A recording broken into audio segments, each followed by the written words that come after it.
Donc bonjour Pierre, merci de nous recevoir aujourd'hui à Wine Paris, sur le stand de Croix de l'Abri. Super, très heureux de pouvoir à nouveau avoir eu la chance de déguster toutes ces belles cuvées. Merci, avec plaisir. Bravo pour le travail. Est-ce que tu peux te présenter brièvement, s'il te plaît, nous parler du domaine Croix de l'Abri Pierre Courdurier, avec mon épouse Axel, on est les artisans vignerons du château Croix de l'Abri, Grand Cru classé à Saint-Émilion. Wine Paris, parce que c'est un bon moment pour se rencontrer et retrouver tous nos clients cavistes, donc c'est chouette. Okay. Donc Croix de l'Abri, domaine que tu as depuis combien de temps? Alors, Croix de l'Abri existe depuis le début des années 90, c'est l'origine des vins de garage.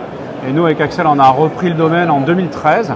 On a agrandi un petit peu le domaine, on a 5 hectares et demi à peine, on est en agriculture biologique, tout est dans biodynamie. On fait 100% du domaine en agroforesterie, on fait tout nous-mêmes. De la taille jusqu'aux élevages, on fait tout. Okay. Beaucoup de manuels aussi, tu disais dans le... Beaucoup d'interventions manuelles, on passe beaucoup de temps dans nos vignes. L'idée, c'est d'être très précis sur chaque terroir. On conduit Croix de l'Abri d'une manière assez bourguignonne, on va dire. Par climat, par terroir et par lieu. On a vraiment l'expression calcaire du plateau de Saint-Émilion, où on a à peu près 3 hectares. Sur 3 terroirs différents avec Puy-Mouton, Rocher-en-Échelle. Et sur les lieux, on peut avoir les argiles entre 5 et 50 cm de profondeur.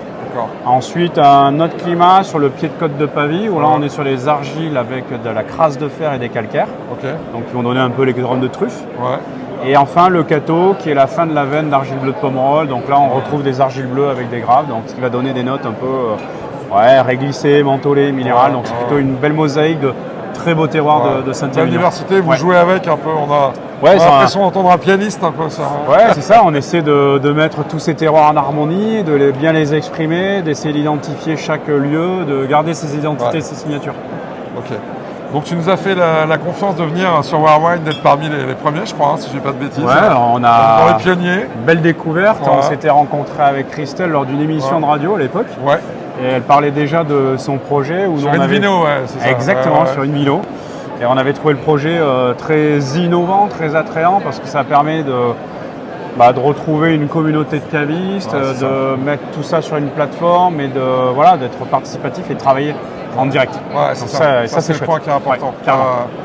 Nous, c'est ce qu'on adore aussi, et c'est pour ça qu'on est là aussi sur Wine Paris, parce que le digital c'est bien, mais de se rencontrer, de déguster, on fait du vin et il faut quand même le partager, se rencontrer. C'est aussi l'événement de Wine Paris, c'est la force de We Are Wine, c'est de mettre cette interactivité entre les producteurs et les cavistes, et c'est top.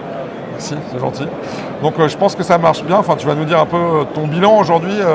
Écoute, comment ça se passe en termes de visibilité, en termes de vente aussi, de nouveaux clients à gagner, plein de nouveaux cavistes qui ont été recrutés, notamment avec les cuvées de notre fille qui porte le prénom de notre fille, Camille Delabry, en rouge, et aussi sur la cuvée Camille Delabry Chardonnay, mais également aussi sur les cuvées comme Chapelle ou Léo Delabry, où là, ça a permis de gagner de la distribution, de gagner des cavistes.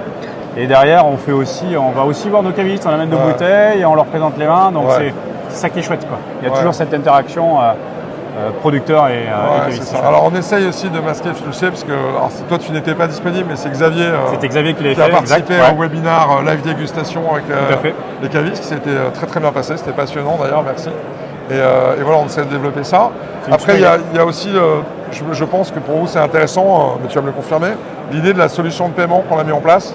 Avec ce paiement à 30 jours fin de mois garanti, c'est quelque chose qui est pertinent pour vous. C'est pertinent, je pense, pour les cavistes, et c'est pertinent aussi pour nous les producteurs. Comme ça, au moins, on sait que y a pas de souci, quoi. C'est ça. Mais généralement, il y a très rarement de soucis avec des bons cavistes. C'est toujours la même histoire. C'est gentil. Ok. Donc, si tu avais une baguette magique, qu'est-ce que tu aimerais voir de plus sur Warwine? On a parlé de Wine Partners, mais tu peux en dire de l'autre, peut-être? Écoute, une baguette magique, d'avoir beaucoup plus de cavistes, d'agrandir la communauté sur le domaine d'Axel et de moi, de Croix de l'Abri et de Camille. Et après, peut-être, pourquoi pas proposer au travers de notre plateforme de distribution d'autres petits domaines qui pourraient être intéressants aussi à allier à nos vins de Camille et de Croix de l'Abri. Carrément. Merci beaucoup. On a goûté d'ailleurs, c'est très très bon. Moi qui ne suis pas fan des Malbec, le Marcos Malbec argentin. Vraiment très bien. Là aussi, c'est des je pense que ça peut être intéressant pour les cavistes, parce que c'est quelque chose de rare. C'est un beau produit. Et atypique pour l'Argentine, parce que ça garde une belle fraîcheur et une identité très marquée. Merci beaucoup Pierre. Excellent salon. Merci. On se retrouve très vite.